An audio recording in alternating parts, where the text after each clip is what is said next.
Hi friends, welcome back to my channel. ఈ రోజు వీడియోలో శనగపప్పు మిక్చర్ ని ఇంట్లోనే ఎలా తయారు చేసుకోవాలో చూపించబోతున్నాను. సేమ్ బయట దొరికే మిక్చర్ లానే కరకరలాడుతూ చాలా బాగా వస్తాయండి. అయితే ఈ మిక్చర్ లోకి స్వీట్ షాప్ లో వాడే మసాలా పౌడర్ ని ఇంట్లోనే తయారు చేసి వేశారంటే అచ్చం బయట దొరికే మిక్చర్ లానే టేస్ట్ అయితే వస్తుందండి. అలాగే ఈ మిక్చర్ ని 6 నెలల పాటు అయితే నిల్వ చేసుకోవచ్చు. ఇక లేట్ చేయకుండా క్రిస్పీ అండ్ టేస్టీ గా ఉండి శనగపప్పు మిక్చర్ ని ఇంట్లోనే ఎలా తయారు చేసుకోవాలో చూసిద్దాం. ముందుగా ఒక బౌల్ ని తీసుకొని అందులోకి 2 కప్పుల వరకు శనగపప్పును అయితే వేసుకోండి. గ్రామ్స్ లో అయితే 500 గ్రాముల వరకు అయితే ఉంటుంది. ఒక హాఫ్ కేజీ అయితే తీసుకుంటున్నానండి. ఈ శనగపప్పులోకి ఒక గ్లాస్ వరకు నీళ్ళను పోసి చక్కగా ఒక 2-3 సార్లు అయితే లైట్ గా కడిగేసుకోవాలండి. ఇలా చక్కగా కడిగేసుకున్నాక ఇందులో ఉండే వాటర్ అంతా తీసేసి మళ్ళీ ఇందులోకి 2 గ్లాసుల వరకు నీళ్ళని అయితే పోసేసుకోండి. ఈ శనగపప్పులోకి నీళ్ళను పోసేసుకున్న తర్వాత ఇందులోకి ఒక హాఫ్ టీ స్పూన్ వరకు వంట సోడాను అయితే వేసుకోండి. ఇందులో వంట సోడాను వేయడం వల్ల చాలా క్రిస్పీగా అయితే వస్తాయండి. వంట సోడా వేసి ఒకసారి బాగా కలిపేసుకున్నాక 6 నుండి 7 గంటల పాటు అయితే నానబెట్టుకోండి. కావాలంటే మీరు రాత్రి నానబెట్టుకొని మార్నింగ్ చక్కగా చేసుకోవచ్చండి. ఖచ్చితంగా 6 నుండి 7 గంటల వరకు అయితే చక్కగా నానబెట్టుకోవాలి. 6 గంటల పాటు నానబెట్టుకున్న తర్వాత అయితే చూపిస్తున్నానండి. చూడండి, శనగపప్పు అయితే చక్కగా నాని ఇలా డబల్ సైజులో అయితే అయ్యింది. ఇప్పుడు ఇందులో ఉండే వాటర్ అంతా తీసేసి 5-6 సార్లు అయితే శుభ్రంగా కడిగేసుకోవాలండి. ఇందులో మనం సోడా ఉప్పు వేసి నానబెట్టాం కాబట్టి ఇలా నీళ్ళు ఇలా తెల్లగా వచ్చే వరకు అయితే కడిగేసుకోవాలండి. ఇలా చక్కగా కడిగేసుకున్నాక ఆ నీళ్ళని తీసేసి ఒక క్లాత్ మీద అయితే ఈ శనగపప్పును అయితే వేసేసుకోండి. ఈ శనగపప్పుల్ని కనీసం 20 నుంచి 30 నిమిషాల పాటు అయితే చక్కగా ఆరబెట్టుకోవాలి. ఎక్కడ తడి లేకుండా అయితే ఆరబెట్టుకోండి. ఫ్యాన్ కింద ఆరబెట్టుకుంటే చక్కగా ఆరుతాయండి.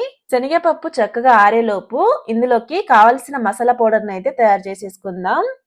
ఈ మసాలా పౌడర్ తయారు చేయడం కోసమని ఒక మిక్సీ జార్ని తీసుకొని అందులోకి 1 టీ స్పూన్ వరకు మిరియాల పౌడర్ని అయితే వేసుకోండి.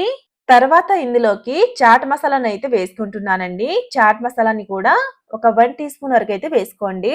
అలాగే ఇందులోకి ఒక హాఫ్ లేదా 1 టీ స్పూన్ వరకు ఆమ్చూర్ పౌడర్ని అయితే వేసుకోండి. ఈ మిక్చర్ లోకి చాట్ మసాలా అండ్ ఆమ్చూర్ పౌడర్ ని వేయడం వల్ల టేస్ట్ చాలా బాగుంటుంది. కాబట్టి వీటిని మాత్రం తప్పకుండా వేసుకోండి. అలాగే ఇందులోకి ఒక 3/4 టీ స్పూన్ వరకు ఉప్పునైతే వేసుకోండి. ఒకవేళ మీ దగ్గర కనుక బ్లాక్ సాల్ట్ ఉంటే హాఫ్ టీ స్పూన్ వరకు black salt, half teaspoon వరకు నార్మల్ ఉప్పునైతే వేసుకోండి.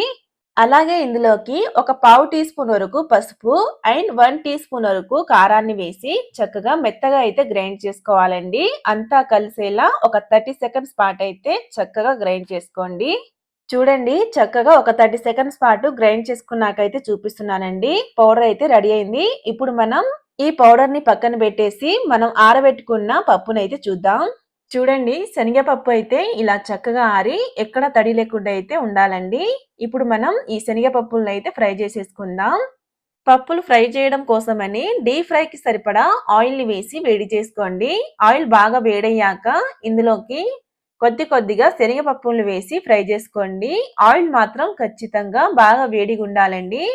మొదటి 2 నిమిషాలు హై ఫ్లేమ్ లోనే మధ్య మధ్యలో కలుపుకుంటూ చక్కగా ఫ్రై చేసుకోవాలి.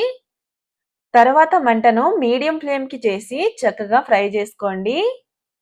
మొదట 2 నిమిషాలు హై ఫ్లేమ్ లో ఫ్రై చేయడం వల్ల శనగపప్పులో ఉండే వాటర్ అంతా తొందరగా డ్రై అవుతుందండి. ఇలా మీడియం మంటపై నిదానంగా ఫ్రై చేసుకుంటుంటే ఇలా కలర్ మారి చక్కగా బుడగలు అయితే తగ్గుతాయండి. అప్పుడు వీటిని తీసి టిష్యూ పేపర్ పైన అయితే వేసుకోండి. ఇదే విధంగా మిగిలిన వాటిని కూడా చక్కగా 2-3 సార్లు వేసి చక్కగా ఫ్రై చేసుకోండి.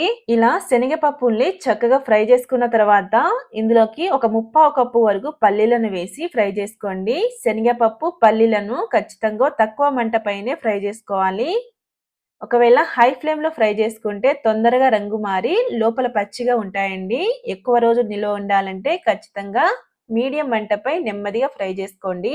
పల్లీలను చక్కగా ఫ్రై చేసుకున్న తర్వాత ఇందులోకి గుప్పెడు కరివేపాకుల్ని వేసి చక్కగా ఫ్రై చేసుకోండి. క్రిస్పీగా అయ్యేంత వరకు ఫ్రై చేసుకోండి. ఈ విధంగా చక్కగా ఫ్రై చేసుకున్న తర్వాత వీటిని తీసి ఒక ప్లేట్లోకి అయితే వేసేసుకోండి.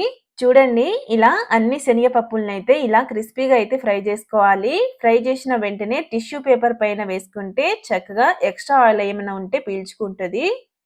ఇప్పుడు ఈ శనగపప్పులోకి ఫ్రై చేసుకున్న పల్లీలు అలాగే కరివేపాకులనైతే వేసుకోండి. తర్వాత మనం ముందుగా ప్రిపేర్ చేసి పెట్టుకున్న ఈ మసాలా పౌడర్‌నంతా వేసి చక్కగా కలిపేసుకోండి. అంతా కలిసేలా ఒకసారి బాగా కలుపుకోవాలండి. అంతేనండి. ఎంతో టేస్టీ అండ్ క్రిస్పీగా ఉండే శనగపప్పు మిక్చర్ అయితే రెడీ అయినట్టే. ఈ రెసిపీ గనుక మీకు నచ్చినట్టయితే లైక్ చేసి ఈ ఛానెల్‌ని అయితే సబ్స్క్రైబ్ చేసుకోండి. అలాగే పక్కనున్న బెల్ ఐకాన్ కూడా ప్రెస్ చేయండి. Thank you.